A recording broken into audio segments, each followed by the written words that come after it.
Woman killed by a partner or a former partner every 3 days here in France. It's the shocking statistic that's been around for years.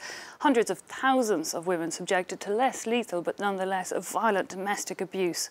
This Monday, the government is set to unveil new measures to protect women across the country. And to take a look at that, we're joined on set by host of 51%, Annette Young. Annette, firstly, what measures is the government putting in place to try and address this? Well, literally in the next half hour, Eve, we're going to hear from the government because this is the result of a 3-month national consultation which began at the beginning of September, where they've gone across the country talking to women's groups, NGOs, government representatives, local councils, just to get a sense of the extent of the problem, which obviously doesn't take that much study because, as you just repeated that figure, but more importantly, what needs to be done. So what we're expecting to hear from them in the next half hour is that these detailed measures will include seizing firearms from men suspected of domestic violence. They will also prioritise police training. This is a key issue in the whole problem because there's been a lot of criticism about the police response to victims of domestic violence. They will also formally recognise psychological violence as a form of domestic violence. And that said, they will also recognise that forced suicides will now be considered as femicide. In addition, they're going to propose that regional centres be established for men who've been convicted of such crimes for their rehabilitation. They also will be talking about how the judicial system needs to be massively overhauled because these cases linger in the system for years with people who are suffering as a result. Now, when the Prime Minister kicked off the consultations early September, he also talked about plans for legislation for allowing for the wide-scale use of electronic bracelets to prevent domestic violence offenders from approaching their victims. Also, under that bill, the judge will also be able to order an electronic tag for a person who has yet to be convicted of a crime but has already been, targeted by a apprehended violence order or restraining order. The Prime Minister has been calling for family court judges to suspend the visitation rights of the father, and let's be honest, most of the perpetrators are male, who have attacked or threatened their partner or ex-partner.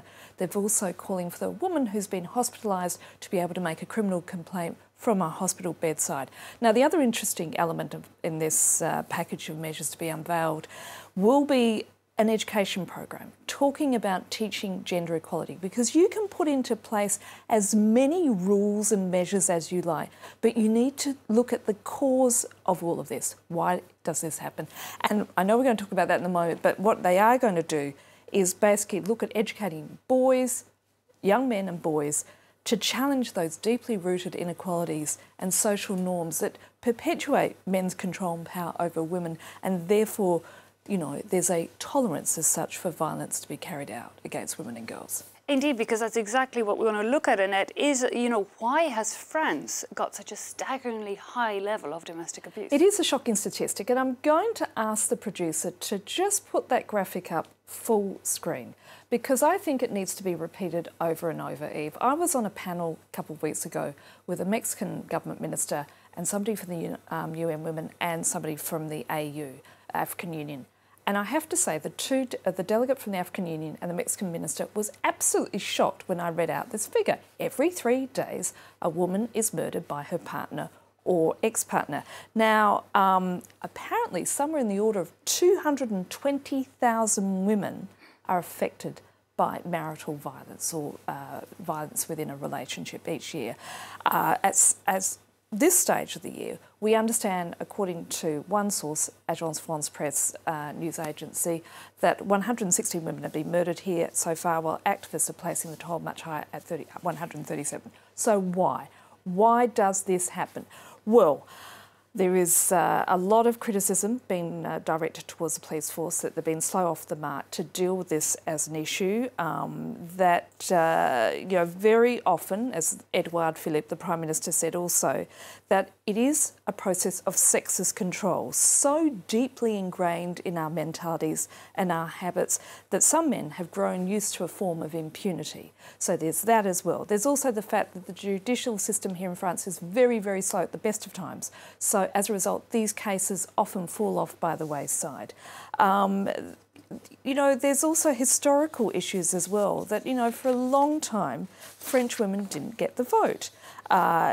In fact, it was only in 1965 that married women were given the right to work without the husband's permission, which is extraordinary. And it was only in 1994 that the law was changed to prevent men from being given lighter sentences for killing their wives or partners in what was then called crimes of passion. Somehow it was viewed as a lesser crime. Times are changing. As a result, the French government is very keen to change this cultural mindset, to change those deeply ingrained biases, as we will see in these measures which are about to be unveiled. Indeed, it sounds like an attitude seriously have to change, and luckily we saw a very high turnout for protests over the weekend on that very issue. Annette Young, host of 51%, thanks a lot for that.